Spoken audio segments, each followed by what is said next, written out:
movie lovers, and welcome to the show. For today's podcast episode, we're going to be talking about the movie Raymond. With me, I have my girlfriend Brandy with me. Say hello to everybody. Hi, everyone. It's my first time doing this. But... Right. It's actually her first time being on a podcast and everything. So, I think this is actually be a pretty fun review that we've been trying to do for Raymond and stuff like that. And I'm just glad to be able to talk about this movie for the very first time and everything too. Plus, this is also my first time basically watching the film because I haven't seen it. I know I got the references and stuff like that whenever people were making spoofs of the films and things like that, but I never went on ahead and checked out Raymond for myself. But it's just good to go on ahead and check this movie out for the very first time. If you haven't seen it, it's actually streaming on Netflix right now. This movie came out in 1988. This movie also had a budget of $25 million and made $354.8 million. This is going to be the last film in the mental health reviews that I've been doing since last month. And then tomorrow night, I'll have just a ranking list of how I rank all the mental health movies. So with that being said, let's go on ahead and get into this. So basically, you have this guy named Charlie Babbitt, who's played by Tom Cruise. And he is playing... he's actually part of a Lamborghini company out in Los Angeles who's part of resale, and basically he's trying to import these cars and things like that. And basically he actually owes people money from it too, because people are actually asking for their money back, even though they put down payments to their cars and things like that.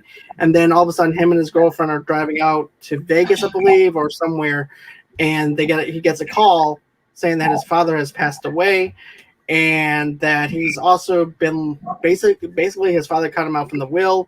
And then at that point he realizes too that there's somebody else that his father left the money to, and it happens to be Raymond, his brother, who happens to be autistic. This movie is one of those films that is early on. Nobody knew what autism was. Nobody really knew how to handle autism or anything like that either. As a matter of fact, Brandy and I were both looking at the list of movies that came out in the 1980s that covered autism. And basically, we had Rayman, The Boy Who Could Fly, The Wizard, the Fred Savage movie, and then a horror movie called The Pit, which I haven't even seen. So those are the movies that came to my mind whenever we were talking about that. So what do you think about the whole introduction into the world of Charlie Babbitt and things like that with this film? With Charlie, he was clueless as far as what autism was, how difficult it was for his brother to function in a normal world. That's why he thought it was okay just to go get him and take him away for a week and everything would be just fine, according to Charlie. Right. Not only that, but he also busted his brother out of an institution, basically, for people to actually help take care of people with different handicaps and things like that, with disabilities. And Charlie didn't even have a clue at what he was getting himself into, like you mentioned. Another thing, too, is Charlie is also a very greedy person. He only thinks of himself and everything else. So he's not really thinking of Raymond and what Raymond wants. It's about what Charlie Babbitt wants rather than what his brother Raymond wants. So yeah, Charlie was just all about the money from what I could see. Right. More than anything. Right. He was very self-centered. He didn't care about anything. All he wanted was his money that his father had owed to him. And of course, Raymond is the one that his father left it to him. And even then, Babbitt is like, he's thinking to himself, he's like, why did he leave him money? Why did he leave Raymond money whenever it could be used for him? And also, too, him and his father didn't agree on the best of terms either. As a matter of fact, you actually had Tom Cruise's character that left out on a bad note. Charlie left his father on a bad note and everything too, and left him high and dry pretty much. And his father cut him out of the will after that fight. And so you have that happening. And then also too, I love how once his father's dead and everything, his dad gives him a rose bush and things like that too. But also too, Charlie winds up finding out that he also had a brother. But before he finds out he has a brother, though, him and his girlfriend are actually talking in the living room. And he said, "Yeah, I remember this guy, this person that would come to me in my sleep, called the Rain Man." And he had no idea that it was actually his brother that was actually coming to him. Raymond was actually coming to him at night to protect him. But And I thought that was found actually out a about that by talking yep, to Charlie. right. He just kind of stumbled across it. Right. It was just one of those things to me. I thought that he kind of blocked out in his mind during his childhood days, if you think about it, where he didn't really understand who Raymond was. And until like later on, whenever he picks him up from the institution and finds out that that's who he was or is, he was the Rain But Man. what you find out a little later on is that the reason that that his father put him in the institution, yes, he was autistic, but also he must have help with Charlie a lot. And apparently, from what they were saying, he accidentally burned him in the bathtub. Yeah. And he didn't realize that what he did hurt Charlie when he was a baby, and that's why they put him away. Right. And he goes, "I hurt Charlie Babbitt. I didn't mean to hurt Charlie Babbitt," is what Raymond says. Mm-hmm. But my other favorite thing is the introduction into Raymond whenever he's going around in the car, looking at the car, and his girlfriend's sitting in there. He goes, "My dad used to let me drive it. He only lets me drive it on the weekends. Never on a Monday. Never on a Monday, though." And at first you're thinking, okay, is this guy really... There's some type of connection with Raymond and Charlie, but you just don't know what it is, And you can see how selfish Charlie is even from that point, because he's telling him he can come with him, even though the man who works with him is telling him how important his routine is, to the point where, because someone who's autistic, they're OCD about routine, and right. He's basically lost. Exactly, because if they're taken out of their routine and everything, it makes them go off center to the point where it takes them a while to readjust to a new routine if they're taken off that routine. And then also too, Raymond read almost every single book inside that room that he has. He also counts everything too. My favorite part was the line about Kmart sucks. Yeah, basically what winds up happening is basically Charlie winds up giving Raymond his underwear. And then he goes, "We need to go back to Kmart. We need to go to Kmart." He goes, "This is not my underwear. This is not my underwear. We need to go down to Kmart." And he gives them the address to the other Kmart in another state, which I thought was funny. And he tells him the exact address, the street and everything. But yeah, that was actually pretty funny. And then, of course, then you get into the whole entire thing where Charlie starts changing and everything too, to where he's trying to understand his brother, where he's coming from and everything too. And then he also goes over to this doctor. He said, "What's wrong with Raymond? Why doesn't he understand me? Why doesn't he understand who I am? What's going on with him?" And then, the doctor actually tells him, "Hey, he has a condition called autism, and he's going to end up need a lot of help and everything. We're going to try and take care of him." And basically Charlie's like, "Well, what kind of help? I'll help him any way I can." And also too, there's also this other factor that plays into it, where basically he winds up counting certain things that he happened to drop on the floor and things like that, the toothpicks that falls on the floor, and he counted up every single one of them. And Charlie realizes too that he also has the ability to count at a higher scale than what normal people are able to count to, because they did the square roots, they did the division, they did everything. Raymond's IQ is just high up there.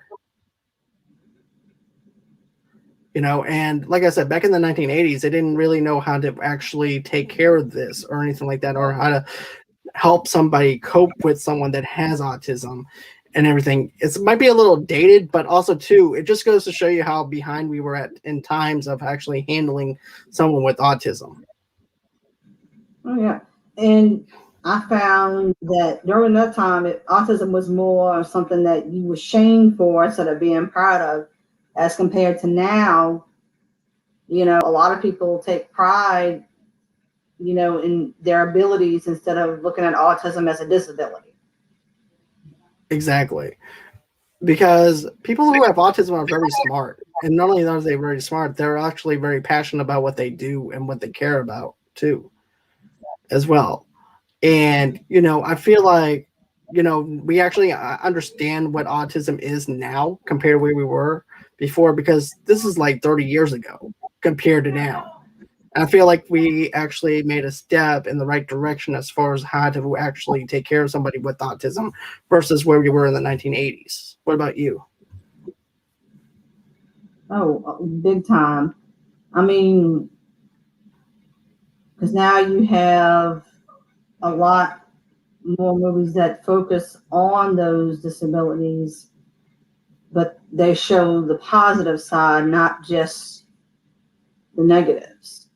Right. So, And I feel like with this one, it focuses on the negative, but also focuses on the positive stuff too, which is something rare that we I think get. Charlie was really shocked that he ended up really loving his brother, towards the end, and that he wasn't just thinking about himself when it came down to it.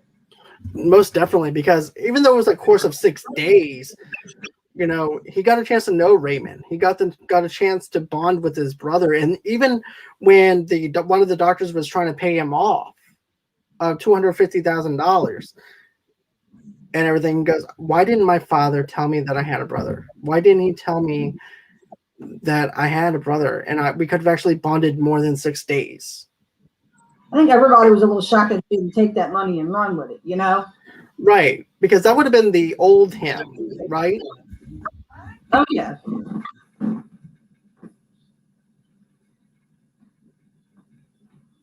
But another thing, though, too, even the doctors were questioning Charlie, though. It's like, what changed after a course of 6 days compared to in the last couple of hours? You know? And even though I know he truly cares to what end, I don't think until like the last little bit of the movie he really realize how much of a challenge his brother is in real life. Like when the smoke alarm went off and he just completely freaked out. Right, and then I liked how he was gentle with him compared to where he was before, because remember, he grabbed Raymond by the neck in one scene that we had. And he said, Charlie hurt me. And he actually puts a date down on the date that he actually hurt Raymond and everything too. In this one, you see the transformation of Charlie, where he's basically getting in front of Raymond, trying to calm him down, and he's like this the whole time, trying to calm him down. Hey, look, right. Because people who are autistic have a thing about personal space. Right.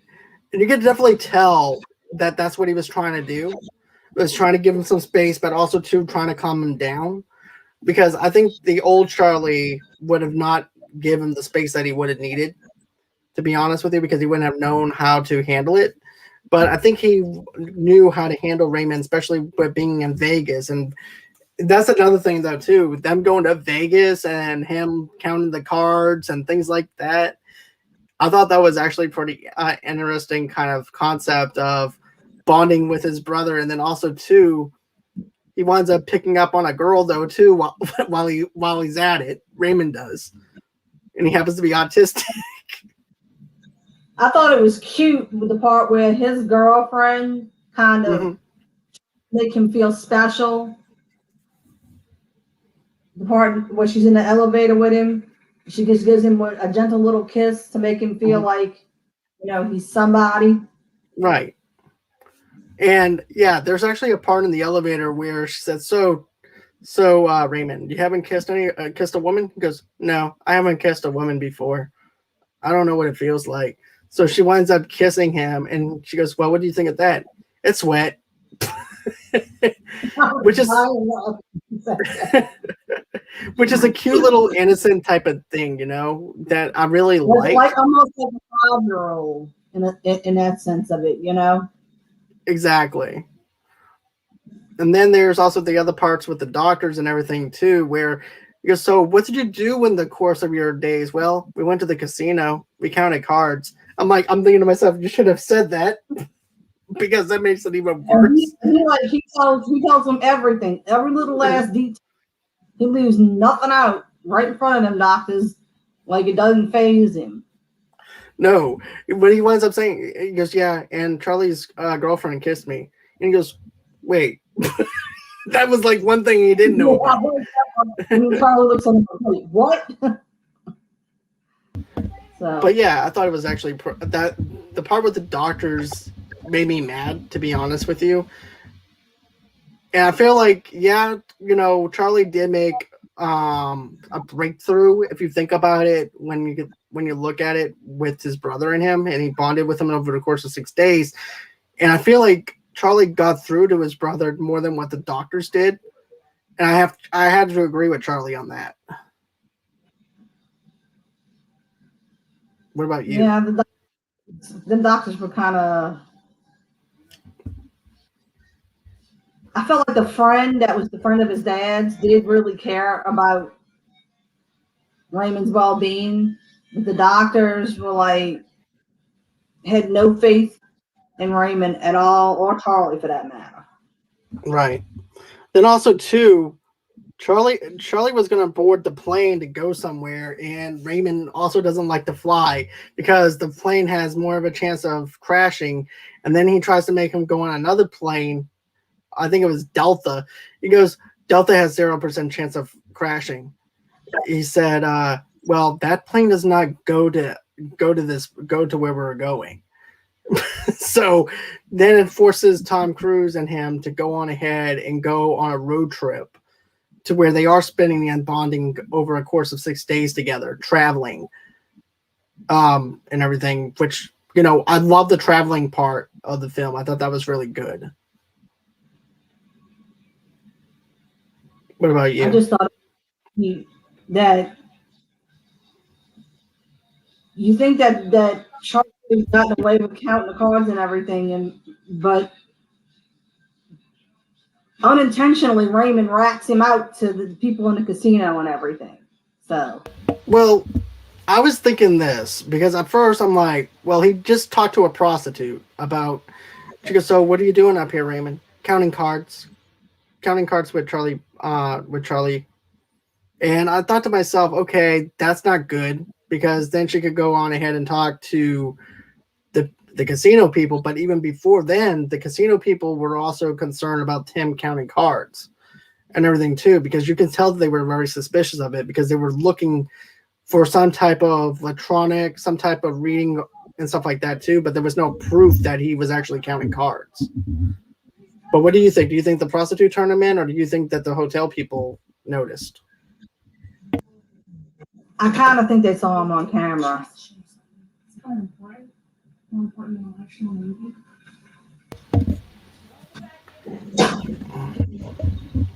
So, sorry about that. No, it's okay.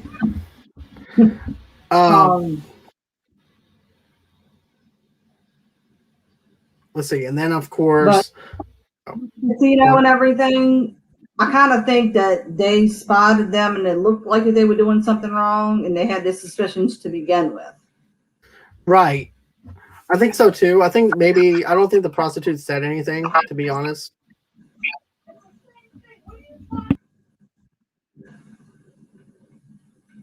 And then let's see here. Then also too, there's also another that I want to mention is too the People's Court television show,